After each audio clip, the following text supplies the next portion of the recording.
বন্ধুরা, ত্রিপুরার ক্রিকেটের জন্য আরও একটা ঐতিহাসিক দিন। ত্রিপুরার ক্রিকেটের জন্য আরও একটা ঐতিহাসিক দিন হতে চলেছে। আমাদের যে ক্রিকেটার মুরা সিং, মুরা সিংকে নিয়ে দীর্ঘদিন ধরে আলোচনা চলছে। এবার কিন্তু আইপিএলেও ডাক পাওয়ার কথা ছিল সেই মুরা সিংয়ের। বন্ধুরা, দুর্ভাগ্য ছিল আমাদের মুরা সিং সেই পর্যায়ে তিনি আইপিএলে ডাক পায়নি 2024-এ খেলার জন্য। কিন্তু মুরা সিংকে দেওয়া হয়েছে ভারতবর্ষের ক্রিকেট সংস্থার তরফ থেকে লালা অমরনাথের অ্যাওয়ার্ড। কেন দেওয়া হয়েছে, কী কারণে দেওয়া হয়েছে, তার কেন এত বড় কৃতিত্ব, তাকে সারা ভারতবর্ষ থেকে একজন ক্রিকেটার, অলরাউন্ডার ক্রিকেটার হিসাবে মুরা সিংকে এই পুরস্কার দেওয়া হয়েছে। লালা অমরনাথ যারা রঞ্জিত ট্রফি খেলে প্রত্যেক বছরের একটা অলরাউন্ডার প্লেয়ারকে সিলেকশন করানো হয়।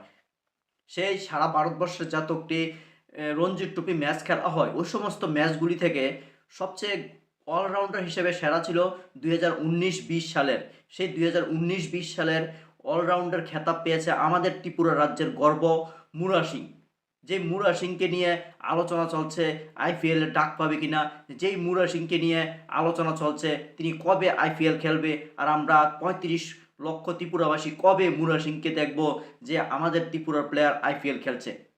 সেই প্রহর যখন আমরা গুনছিলাম তখনই কিন্তু সেই ঘোষণাটা আসতে চলেছে মুরা সিংয়ের তরফ থেকে।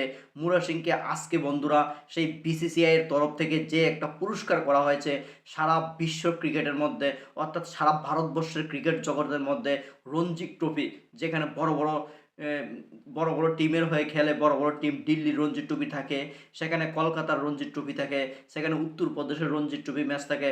ভারতবর্ষের বড় বড় ক্রিকেট যে স্টেটগুলি রয়েছে ক্রিকেট খেলাতে যারা অনেক উন্নত, সেই সমস্ত স্টেটগুলিকে ওভারকাম করে আমাদের ত্রিপুরার ছেলে মুরা সিংকে আবার অলরাউন্ডারের খেতাব দিতে বাধ্য হয়েছে বিসিসিআই। বন্ধুরা, আগামী দিন যে মুরা সিংকে আইপিএলে একদমই জায়গা পাবে, একদমইতে যে তার জায়গাটা পাক্কা হয়ে গেছে, এবার কিন্তু ভারতের ক্রিকেট ভক্তরা, এবার কিন্তু ভারতের ক্রিকেট জগতে সেই মুরা সিংকে চিনতে আর ভুল করবে না। যেই মুরা সিংকে নিয়ে আমরা অনেক আলোচনা চলছিল, যেই মুরা সিংয়ের তারিফ করে গিয়েছিল আমাদের বাংলার ক্যাপ্টেন, বাংলার দাদা সৌরভ গাঙ্গুলি, তার এই ক্যাপ্টেন্সি, তিনি যে কত বড় মানের প্লেয়ার, তিনি যে আসল জাত চিনতে পারেন, তিনি যে আসল জাত যে কোনটা, যে মুরা সিংয়ের খেলা দাদা দেখেন, এই কথাটা যে তিনি ত্রিপুরা এসে বলে গেছেন, তার সত্যি কিন্তু এবার দেখতে পেল সমস্ত ত্রিপুরাবাসী বন্ধুরা। আজকে মুরা সিংয়ের এই খবরটা পেয়ে আমরা প্রত্যেকটা ত্রিপুরাবাসী, প্রত্যেকটা ক্রিকেট প্রেমী যারা আমরা ক্রিকেটকে ভালোবাসি, তারা কিন্তু আজকের মুরা সিংয়ের এই গর্ব, মুরা সিংয়ের এই গর্ব নিয়ে কিন্তু আমরা খুবই উচ্ছ্বাসিত যে আমরা আগামী দিন মুরা সিংকে ভারতবর্ষের যে আইপিএল খেলা হয় সবচেয়ে জনপ্রিয় টুর্নামেন্ট, সেই টুর্নামেন্টে কিন্তু আমরা মুরা সিংকে দেখতে চলেছি। শুধুমাত্র সময়ের অপেক্ষা। মুরা সিং এতদিন নীরব ছিল, তার সেরকম কোনো প্রভাব ভারতের ক্রিকেটের অন্যান্য সংস্থাগুলো দেখতে পারেনি, ভারতের ক্রিকেট জগতে সেরকম আলোচনা হয়নি।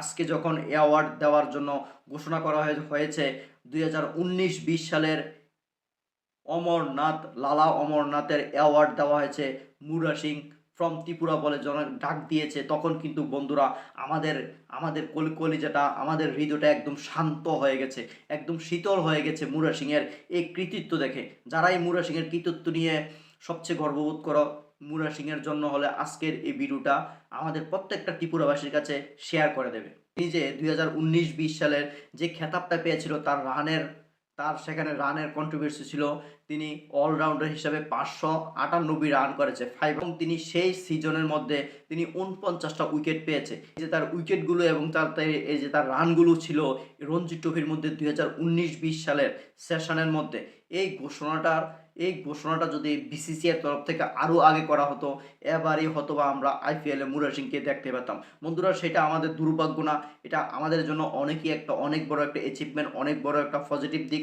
আগামী মরশুমে যখন আইপিএলের জন্য এবং ভারতের ইন্ডিয়ান টিমের জন্য যখন কোনো টিম সিলেকশন করানো হবে, সেটা আন্ডার 19 হোক বা যে কোনো ধরনের টিম হোক, সেখানে কিন্তু মুরা সিংয়ের যে একটা কন্ট্রিবিউশন থাকবে, মুরা সিং যে একটা ডাক পেতে চলেছে, তার কিন্তু একটা আগাম বার্তা সেখানে ভারতের বিসিসিআইয়ের তরফ থেকে ত্রিপুরাবাসীকে দেওয়া হয়েছে।